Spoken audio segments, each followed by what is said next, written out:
అందరికీ నమస్కారం. ఇప్పుడే అందిన వార్త. ఈపీఎఫ్ పెన్షనర్లకు గుడ్ న్యూస్ చెప్పిన కేంద్ర ప్రభుత్వం అంటూ వార్తలు అయితే వస్తున్నాయి. దాని గురించి వీడియో చేయడం అయితే జరుగుతుంది. ఫ్రెండ్స్, వీడియో స్కిప్ చేయకుండా చివరి వరకు చూడండి. అలా అయితేనే మీకు పూర్తి ఇన్ఫర్మేషన్ అనేది అందుతుంది. అలానే చాలామంది చూస్తున్నారు కానీ సబ్స్క్రైబ్ చేయడం మర్చిపోతున్నారు. దయచేసి సబ్స్క్రైబ్ చేయండి, అలానే లైక్ చేయండి. ఇంకా లేట్ చేయకుండా వీడియోలోకి అయితే వెళ్ళిపోదాం. ప్రస్తుత ఆర్థిక సంవత్సరం అంటే 2024-25 ముగింపు దగ్గర పడుతుంది.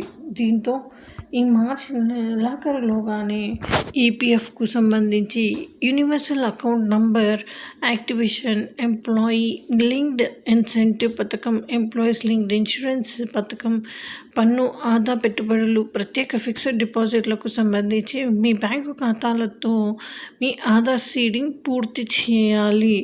అయితే ఈపీఎఫ్ యూఏఎన్ ఈఎల్ఐ పథకం కోసం ఈపీఎఫ్ యూఏఎన్ బ్యాంకు ఖాతాలతో ఆధార్ సీడింగ్ యాక్టివేషన్ గడువును ఈపీఎఫ్ఓ ఈ నెల 15 వరకు పొడిగించింది. ఈ అప్డేషన్ పూర్తయితే తప్ప ఈపీఎఫ్ఓ అందించే ఈఎల్ఐ పథకం ప్రయోజనాలను ఈపీఎఫ్ చందాదారులు అందుకోలేరు. బీమా ప్రయోజనాలు.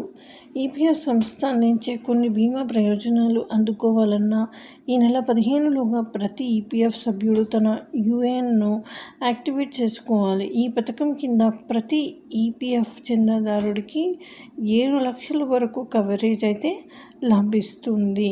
మరి ఇది అప్డేషన్ ఎలా, ఐటీఆర్ ఫైలింగ్ ఎలా అనేది చూద్దాం. గత 2 ఏళ్లలో మీరు ఫైల్ చేసిన ఐటీ రిటర్న్లలో పొరపాట్లు దొర్లినా లేదా ఏదైనా ఆదాయాన్ని పేర్కొనకపోయినా ఈ నెలాఖరులోగా ఆ పొరపాట్లను సరిదిద్ది ఈ నెలాఖరులోగా కొత్త ఐటీ రిటర్న్స్ అయితే ఫైల్ అయితే చేయవచ్చు.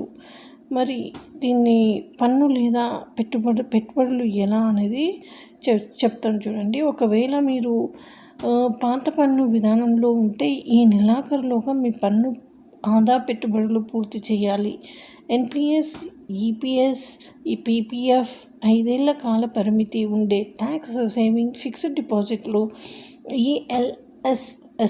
ఈఎల్ఎస్ఎస్ ఈ కోవలోకి వస్తాయి.